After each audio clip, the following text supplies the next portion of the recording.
Hello，大家好，我是议员，在刚刚收到了关于策划面对面的邮件，这个是官方久违的，在4月30日更新之后没有再发布的一些公告邮件之类的，他们沉浸了1个月的时间，当然大家也是很好奇他们在这1个月到底做了什么事情，发生了什么事情，这个或许之后会再讨论啊。今天我们先讲策划面对面里面的一些疑问。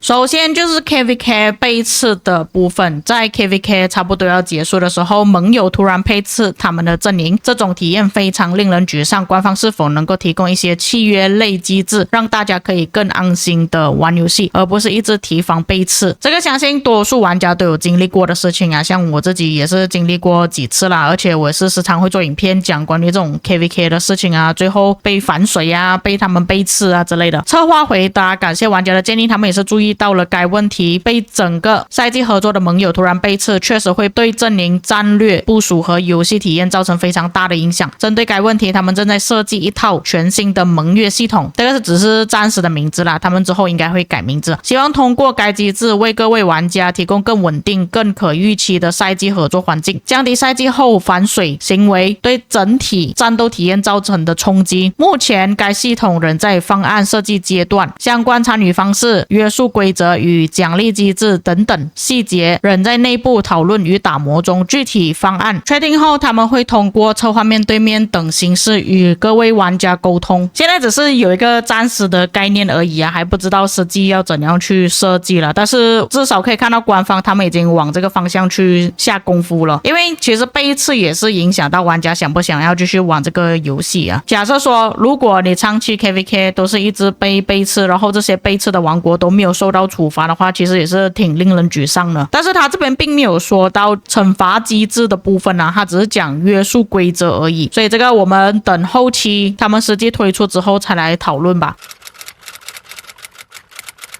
在 KVK 战斗中，敌对阵营找了代练工作室进行大规模的控号战斗，非常影响战场公平，这个也是近期讨论非常热烈的一个问题，还有官方他们已经发布了邮件。那整体上来讲呢，这个回答呢跟之前发布的邮件是一样的，就是如果他们在发现到一个联盟或者是一个王国24小时里面出现异常登录的角色到达一定量级，但是没有讲到底多少的数量，将会触发实施处罚，整个王国和联盟全员都会被限制使用非常用设备登录。如果被检测到你那个账号非常用设备登录的话，将会被限制不能登录24小时。如果第二次被检测到，除了不能登录24小时之外，还可以封禁你的角色登录6个小时，就算你用常用的设备也是登录不了你的账号了。第3次的话，就是根据刚刚所讲的一些限制，再额外增加你的账号角色被封登录的时间再延长。关于这件事情，其实在之前也是跟大家讨论过了，主要它限制的还是在于那种账号一直不断的在换设备更换 IP 的部分。当然它这边其实也是讲的没有非常的详细，就很多玩家问我，假设说他突然出国怎么办，他突然要去网吧那边打游戏怎么办，就是他 IP 会切换，他的账号会切换之类的。但是他这边其实有讲到了，就是如果他检测到整个王国或者联盟登录异常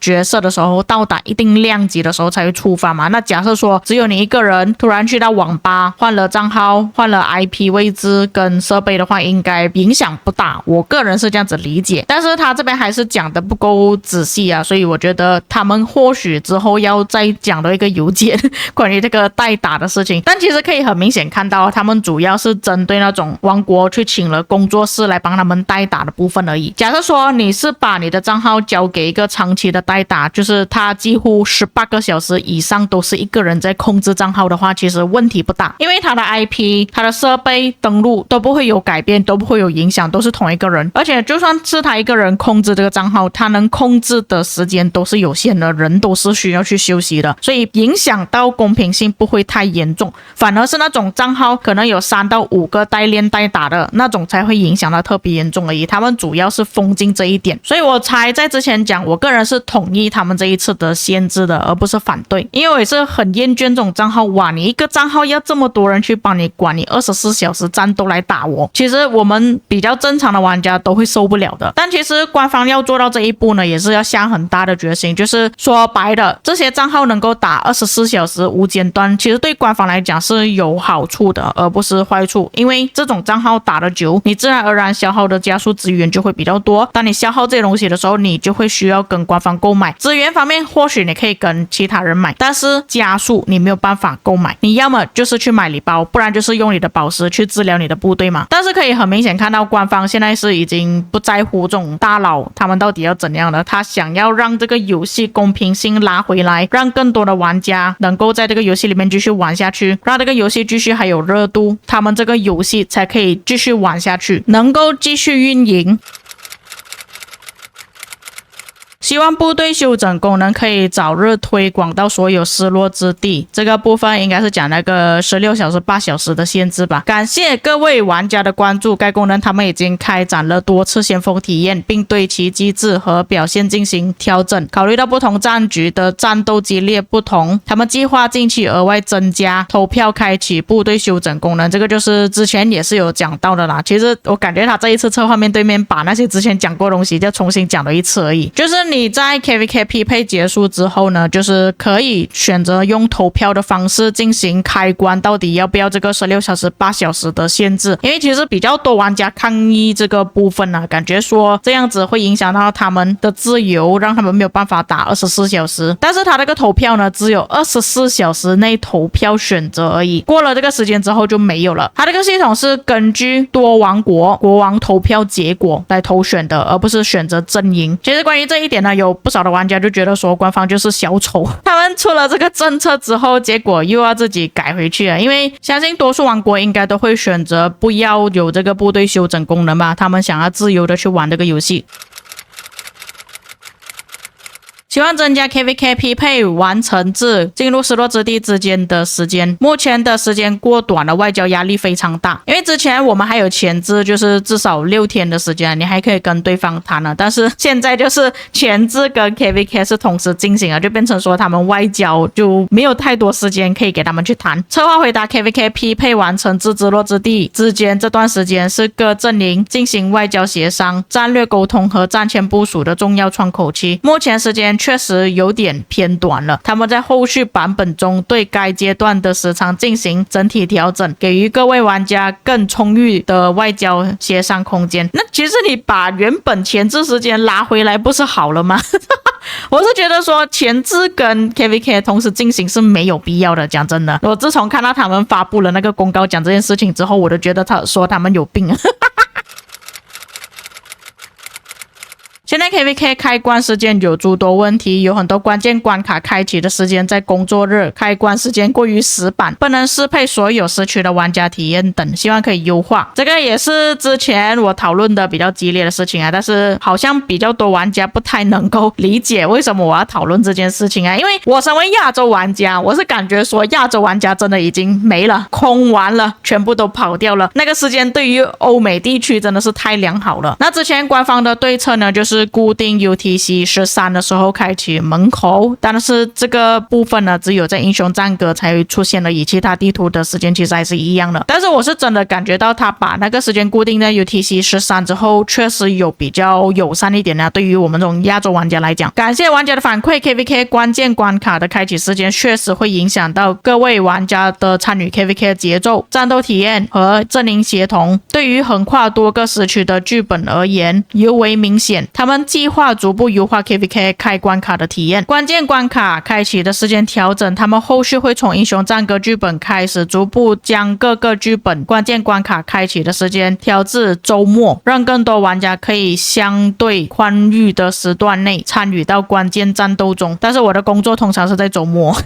阵营投票选择开关卡时间，这个也是之前我个人觉得比较合理的部分啦，就是看你这个地图有比较多哪个时区的玩家，而去选择要在哪一个时间段开门。他们正在同步设计新的投票功能，由各位玩家投票决定自己所在的失落之地关卡开启的时间。该功能目前仍在方案设计阶段，具体上线计划确定后，他们会通过策划面对面等形式跟玩家沟通。那关于这件事情呢，对于国服玩家来讲是没有什么感受了，但是你们要理解，我们国际服玩家呢是真的有体验过凌晨3、4点开门口的所以他这个时间有没有的固定，有没有的去投票，对于我们来讲确实是影响比较大啦。但是我觉得就算现在有的投票，对于亚洲玩家来讲应该也是不太友善了，因为亚洲玩家都不在了嘛，所以比较多欧美的玩家或许还是会选择他们的时间段去开门口，所以亚洲玩家只能自求多福了。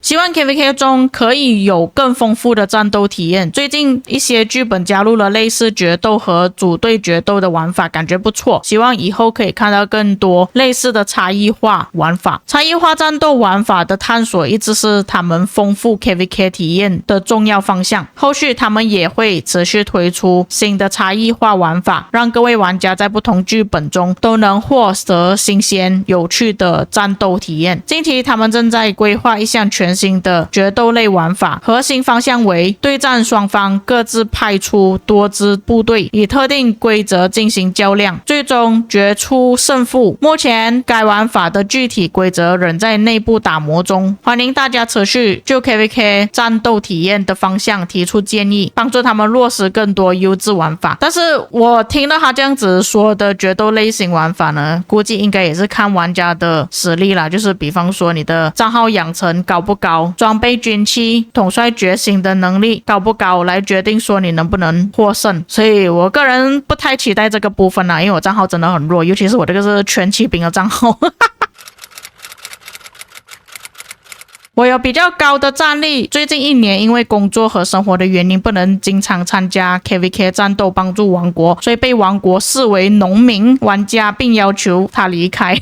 我今天这个影片在讲这件事情而已，希望官方可以提供一些机制，让他这样子的玩家在王国中也有自己的生存空间。很难得看到官方会讨论相关的问题因为官方之前都一直避开不谈关于这种玩家他们真的很忙没有时间去玩这个游戏，但是战力又很高的问题。这里策划的回复让不同节奏的玩家能够在游戏中找到属于自己的位置，一直是他们努力的方向。在现行的 KVK 匹配机制下，低战斗活跃的玩家也包括问题中所提到的农民玩家，并不会计入 KVK 的匹配范围。后续他们还会计划推出一项全新的备战活动，该活动以剧本中的关键关卡战斗为节点，在关卡开启前提前开放，各类玩家都可以在活动期间通过日常活跃与养成行为获得备战贡献值，贡献值将为整个阵营在赛季拱轩商店中解锁额外的疗愈药剂兑换额度。在这个活动中，他们尝试让偏发育型的玩家以后勤支援的形式间为前线作战提供火力，与活跃在前线的玩家一起推动整个阵营走向胜利。备战活动将在部分失落之地进行先锋体验，他们也会结合先锋体验期间的实际数据和玩家的反馈，持续优化该机制，再逐步推广至更多剧本中。但是这边我看到的并不是针对农民玩家，而是对于那些发育可能比较慢的玩家所推出的这些改动。但是他这里是有讲到不会计算在 KVK 范围之内啦，我觉得这个也是可以。但是我们不理解的就是哪一些玩家有被计算在内，哪一些玩家没有被计算在内，这个才是重点。我觉得官方应该要明确的写出来哪一些玩家的名字是没有被计算在内的，这样我们就可以不用去处理这些玩家，让他们继续在王国里面种田。